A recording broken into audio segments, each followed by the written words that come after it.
2009 সালে যখন Ubisoft Assassin's Creed 2 release করলো, তারা ভেবেছিল এবার হয়তো বা পাইরেসিটা থামানো যাবে, কারণ গেম চালাতে হলে কনস্ট্যান্ট ইন্টারনেট কানেকশন লাগবে, সার্ভার বারবার চেক করবে যে ইউজার আসলে এই গেমসটা পারচেস করেছে কিনা। তো এখানে ইউবিসফটের কাছে মনে হয়েছিল যে এটা এমন একটা প্রোটেকশন সিস্টেম যেটা কেউ ব্রেক করতে পারবে না।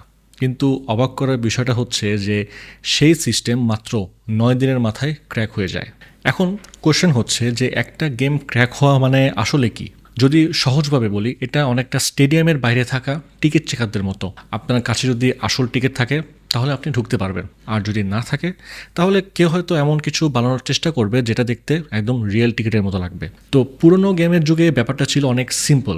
তখন গেম শুধু সিরিয়াল কি চেক করতো, আপনার কাছে ভ্যালিড কি থাকলে গেমস চলবে, আর যদি না থাকে তাহলে গেমস চলবে না। কিন্তু পাইরেটস সেই সিরিয়াল কি কপি করে ইন্টারনেটে ছড়িয়ে দিতে শুরু করলো। এক কি হাজার হাজার মানুষ ব্যবহার করত, ফলে গেম কোম্পানিজ বড় লসের মুখে পড়তে থাকে। এরপর ডেভেলপার্স ভাবলো যে সিরিয়াল কি এত সহজে দিলে হবে না, তারা ম্যানুয়ালের ভেতরে কোড লুকিয়ে রাখলো। তো ইনস্টল করার সময় গেম জিজ্ঞেস করতো যে পেজ 14 প্যারাগ্রাফ 2 এর কোড এগুলো লিখুন। আইডিয়া ছিল যে অরিজিনাল ম্যানুয়াল না থাকলে কেউ গেম চালাতে পারবে না। কিন্তু পাইরেটস ম্যানুয়াল স্ক্যান করে পিডিএফ বানিয়ে আপলোড করে দিল। অর্থাৎ প্রোটেকশন যতই স্মার্ট হোক না কেন, মানুষ এটার লুফলটা খুঁজে বের করছিল।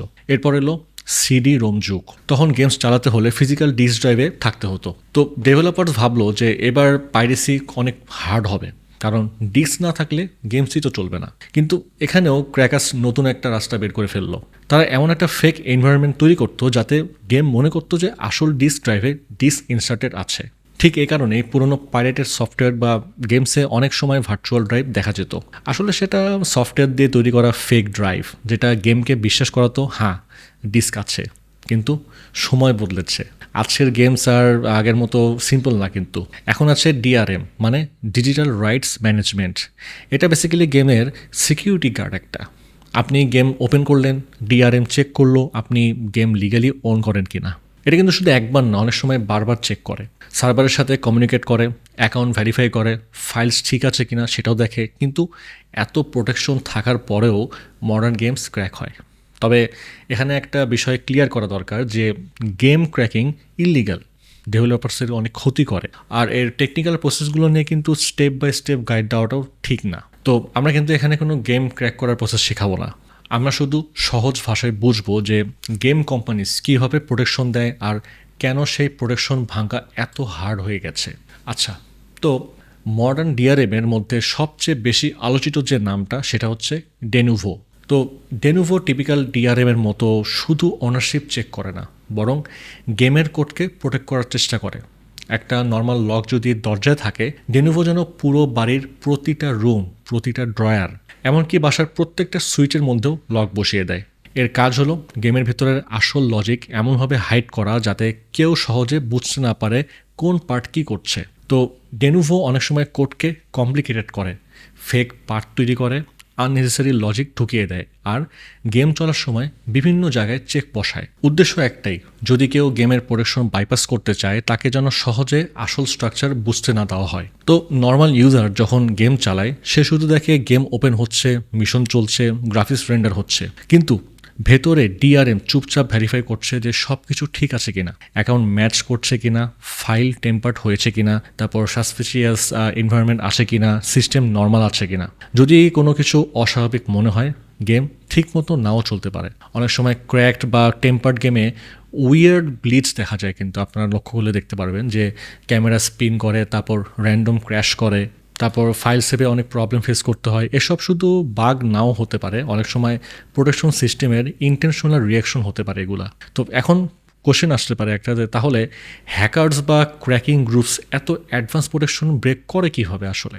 এটা একটা সিম্পল অ্যান্সার আছে, সেটা হচ্ছে খুব ধৈর্য, ডিপ রিভার্স ইঞ্জিনিয়ারিং নলেজ, আর প্রচুর টেস্টিং দিয়ে। কিন্তু এটা কোনো ওয়ান ক্লিক কাজ না।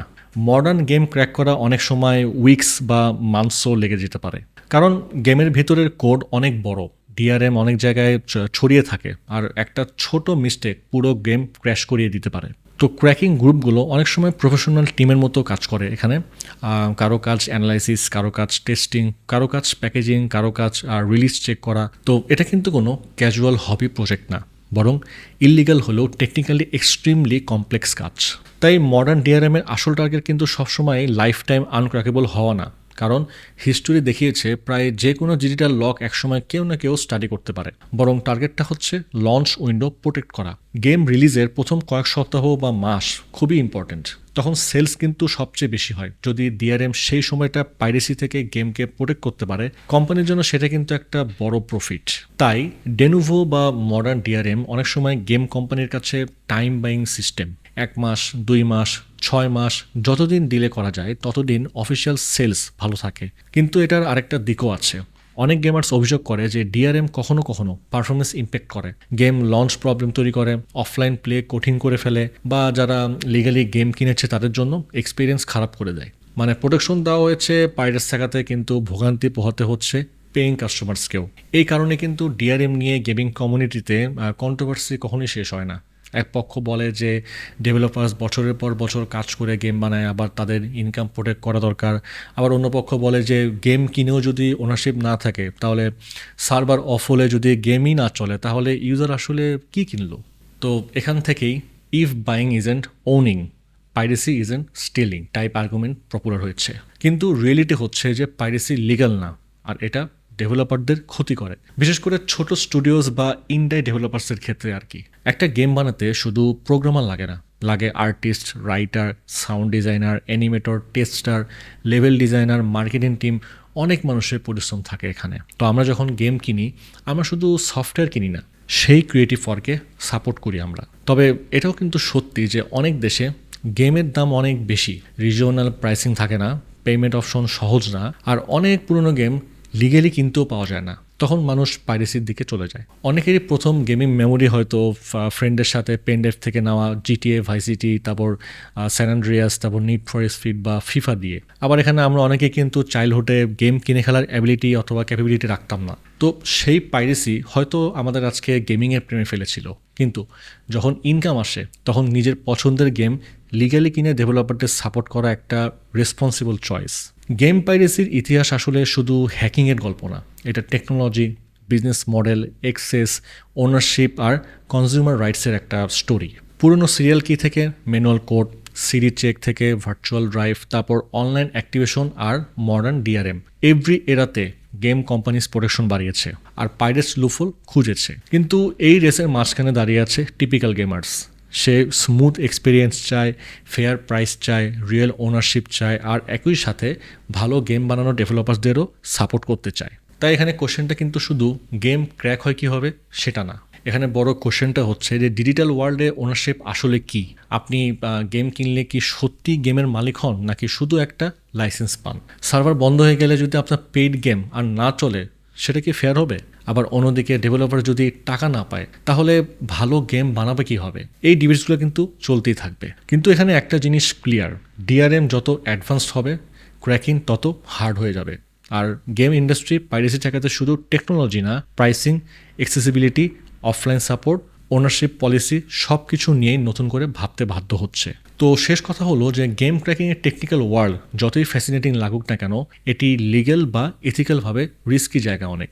তাই কিউরিওসিটি থাকলে cyber security, software protection, reverse ইঞ্জিনিয়ারিংয়ের লিগ্যাল লার্নিং পাথ ফলো করা অনেক ভালো। আর গেম খেলার ক্ষেত্রে অ্যাফোর্ড করতে পারলে অবশ্যই ডেভেলপার্সকে সাপোর্ট করুন, কারণ শেষ পর্যন্ত আমরা সবাই চাই আরও ভালো গেম আসুক, আরও ক্রিয়েটিভ ওয়ার্ল্ডস তৈরি হোক, আর গেমিং ইন্ডাস্ট্রি আরও হেলদি থাকুক। এখন আপনার মতামত কি? গেম কোম্পানিজ কি ডিআরএম দিয়ে বেশি স্ট্রিক্ট হয়ে যাচ্ছে, নাকি পাইরেসি ঠেকাতে এটা অনেক ইম্পর্টেন্ট, মানে অনেক দরকার আর কি? আর ডিজিটাল গেম কিনলে ইউজারের রিয়েল ওনারশিপ থাকা উচিত কিনা কমেন্ট করে অবশ্যই আপনারা জানাবেন। তো আশা করি আপনাদের ভিডিওটি ভালো লেগেছে। আর যদি ভিডিওটি ভালো লেগে থাকে তাহলে অবশ্যই ভিডিওটি শেয়ার করতে ভুলবেন না। আর যদি কোনো রকম কোয়ারিজ থাকে তাহলে অবশ্যই কমেন্ট করতে ভুলবেন না। আজ তাহলে যাচ্ছি, দেখা হবে পরে কোনো ভিডিওতে নতুন কোনো টপিক নিয়ে। সে পর্যন্ত ভালো থাকুন, সুস্থ থাকুন।